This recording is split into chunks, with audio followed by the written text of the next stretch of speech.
Cutlet আর কাবাব তো অনেক খাওয়া হয়েছে, তাই আজকে বানিয়ে নিয়েছি ডিমের ডেভিল।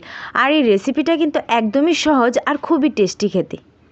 তার জন্য প্রথমে দুটো আলু আর একটা ডিম সিদ্ধ করে নিয়ে নিয়েছি। ডিমটা আলাদা করে রেখে দিলাম। আলুটা এইভাবে আমি ভেঙে নিয়েছি, তাতে পেঁয়াজ কুচি আর কিছু গুঁড়ো মশলা অ্যাড করেছি, আর আদা রসুনের পেস্টও দিয়ে দিলাম।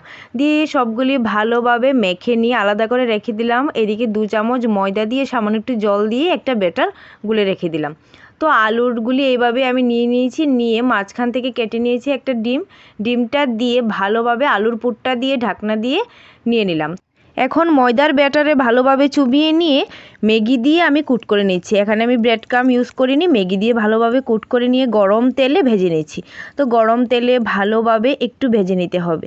দেখো কতটা সুন্দর লাগছে ডিমের ডেভিলটা। এইভাবে ভেজে আমি সবগুলি নামিয়ে নিলাম। এই ডিমের ডেভিলটা খেতে কিন্তু বেশ ভালো লাগে, আর বানানোটাও অনেকটা ইজি।